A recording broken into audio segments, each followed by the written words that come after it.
दूसरा भगवान पहला। वहां जितने भी थे और उनको सबको तो लग रहा था कि ये असुर है, कुछ गलत उद्देश्य से आया। तद विज्ञानार्थम स गुरुमेव विगच्छेत् समित पाणी श्रोत्रियम ब्रह्मनिष्ठम। आप उस तत्व को जानने के लिए गुरु के पास जाओ, और गुरु के शरण में जब आप चले जाते हैं, गुरु आपको अभय प्रदान करते हैं कि ठीक समय में ठीक जगह पे आप पहुंच गए और आप आत्मचिंतन करो, आपका कल्याण हो। और आत्मचिंतन करने से सबको छोड़ना पड़ता है, त्यागना पड़ता है। वो संसार के चिंतन करेंगे तो संसार को प्राप्त करने की इच्छा होती है, जबकि संसार किसी को मिलती नहीं है। जिस दिन मिलेगी उसी दिन आपसे दूर होना शुरू हो जाता है। किसी को ये चीज दिखाई पड़ती है और किसी को दिखाई नहीं पड़ती है। अब जैसे बाल पकने लग जाएगा तो व्यक्ति काला करना शुरू कर देता है, इतने जल्दी सफेद हो जाएगा बाल, मैं तो काला करके रहूंगा। लेकिन उसको होश होना चाहिए कि मैं बूढ़ा हो गया हूं, मैं बूढ़ी होगी, क्योंकि अभी शरीर मेरे से दूर जा रहा है, लेकिन वो भाव हमारे दिमाग में नहीं बैठता है। व्यक्ति अपने आप को फिर सजाने में लगता है। स्वीकार करना पड़ेगा जो असलियत है,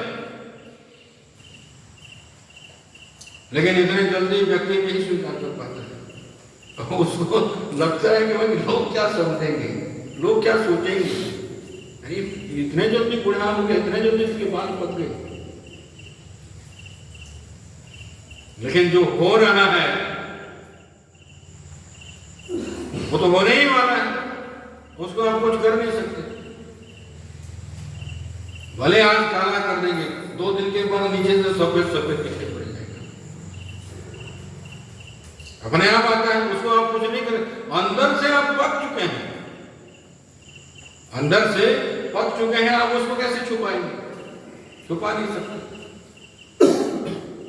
तो जो असलियत है, जो संसार है, वो आपसे दूर जा रहा है, लेकिन आप जानते हुए भी अनजान बनते हैं और उसको पकड़ने के लिए कोशिश करते हैं, लेकिन किसी के पकड़ में आज तक नहीं आया है, तो आपके पकड़ में कैसे आएगा?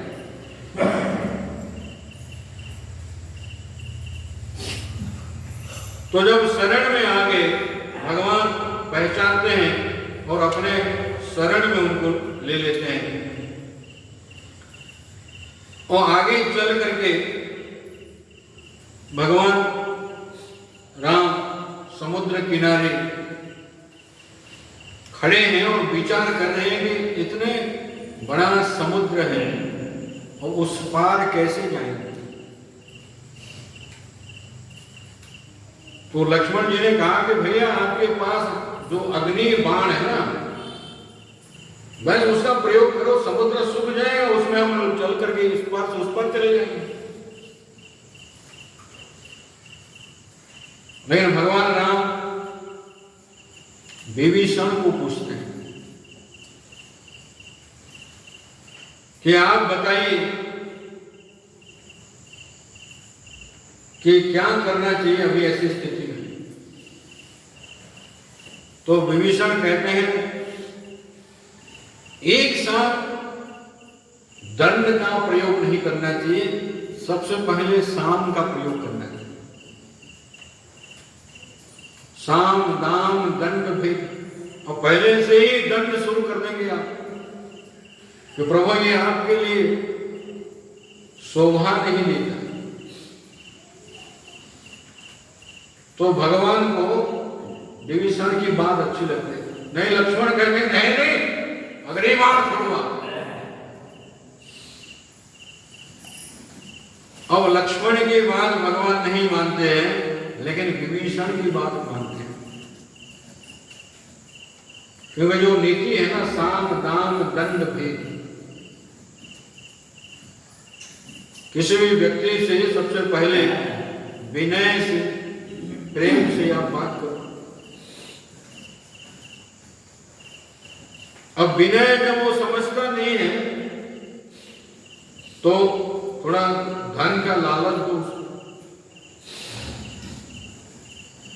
अब लालच में भी नहीं आ रहा तब जाकर के दंड का प्रयोग किया जाता है। और दंड देने पर भी जो नहीं सुधरता है तो फिर भेद, घर में दो भाग कर दिए परस्पर में भेद करके,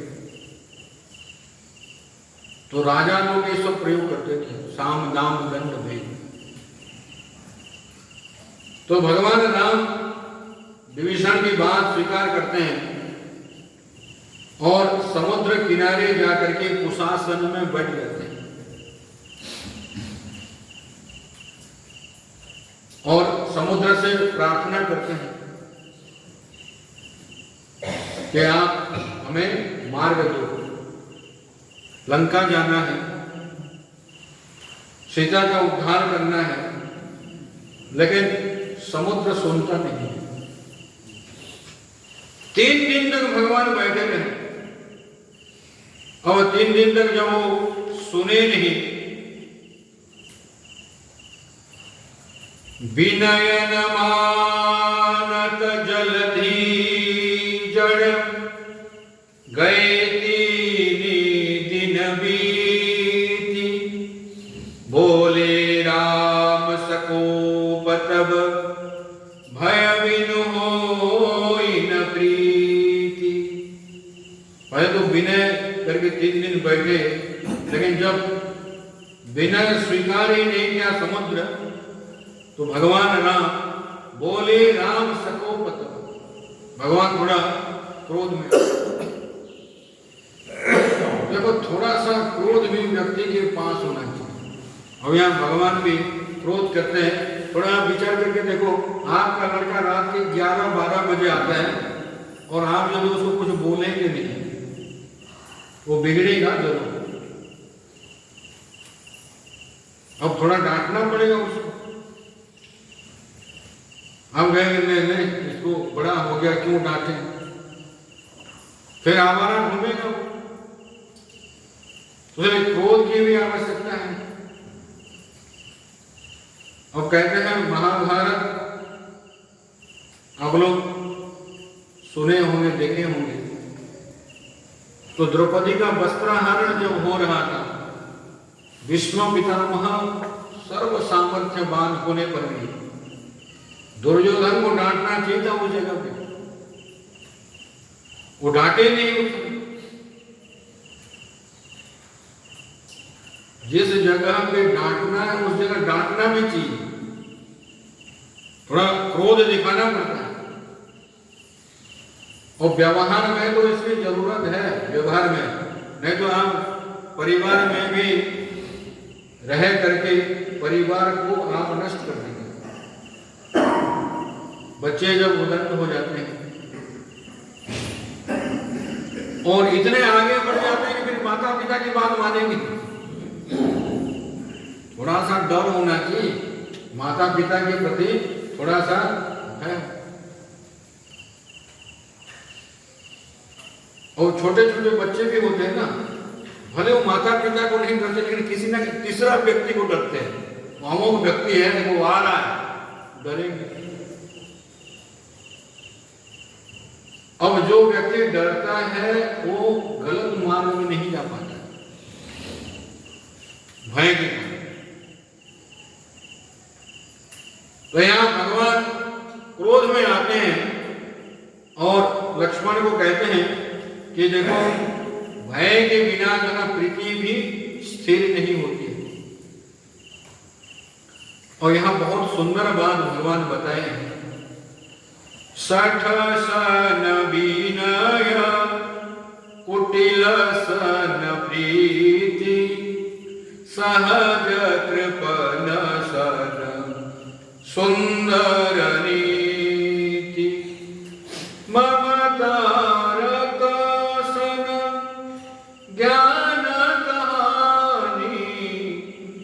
अति लोभी सन विरति बखानी, क्रोधी समकामी हरि कथा, उसर बीज वही फल जाता। तीन चौपाई में नीति की बातें भगवान यहाँ कहते हैं कि देखो भाई, जो सठ है, दुष्ट है, उसके सामने यदि आप विनय भाव से खड़े होंगे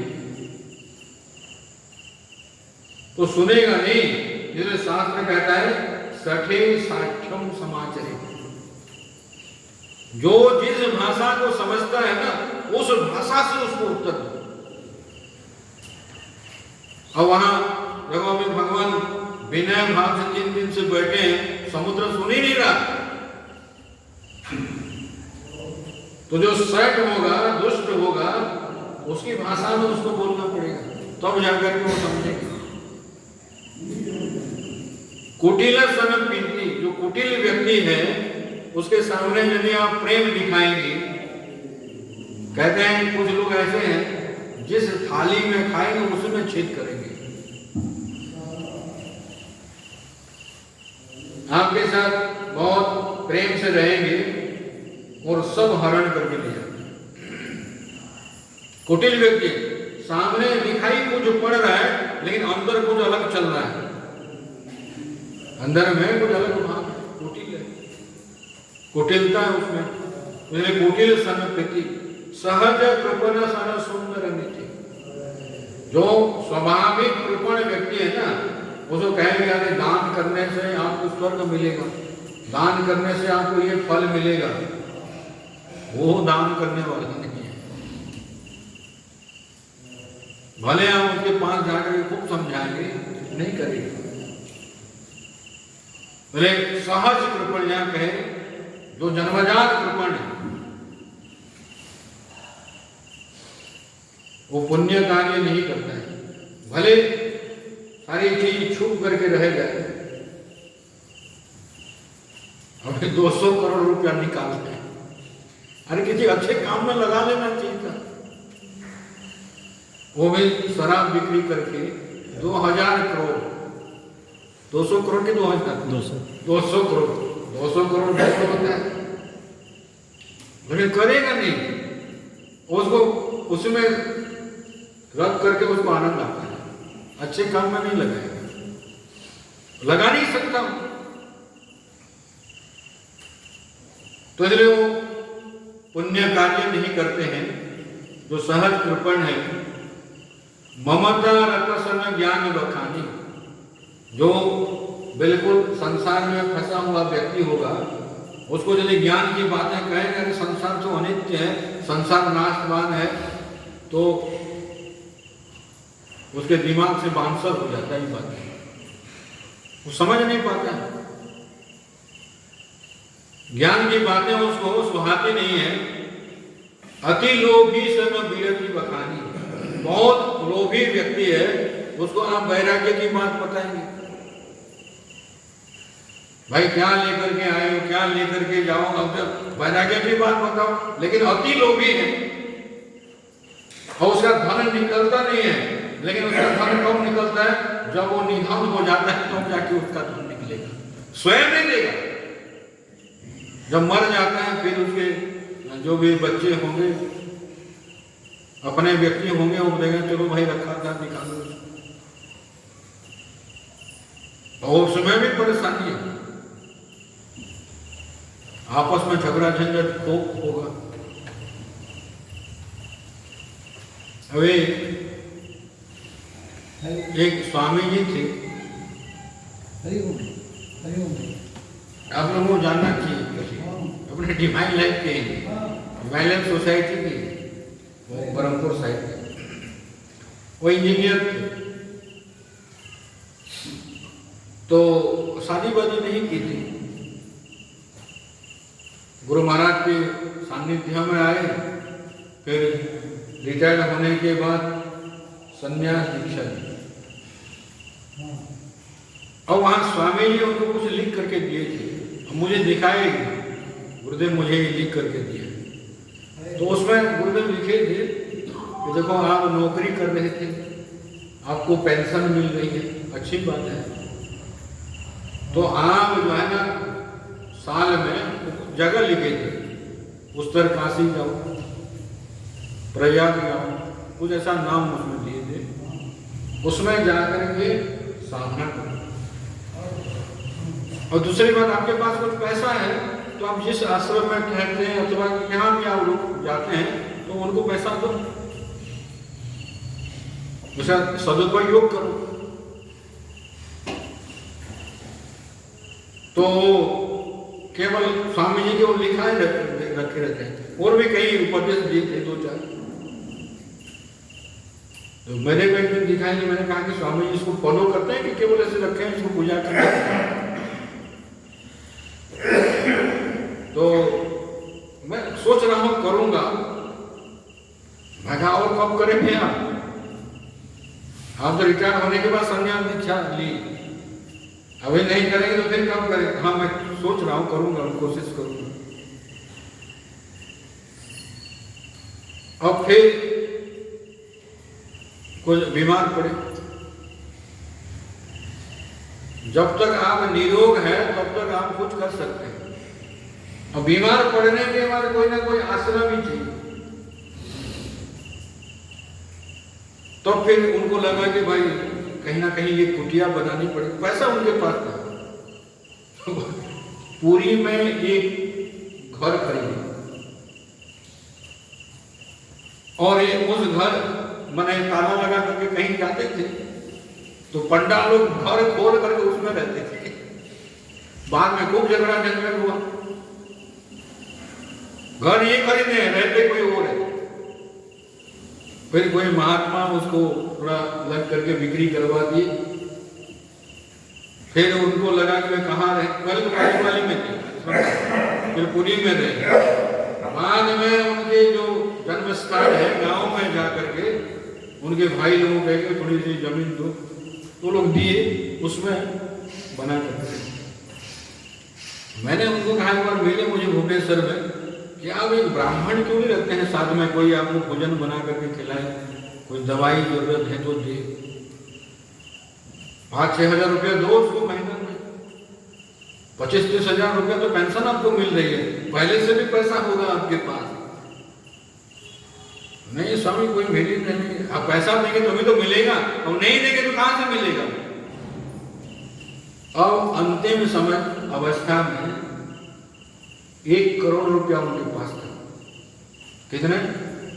1 करोड़ रुपया। और उनके आप लोग सब जानते हैं आचार्य बोल करके एक थे जो भुवनेश्वर ब्रांच के सेक्रेटरी थे, उनके भाई हैं।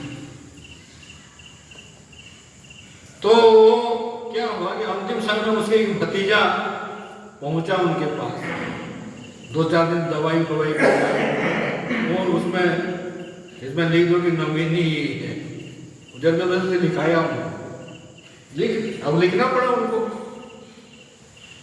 और उस अवस्था में फिर 1-2 दिन में वो शरीर छोड़ दी।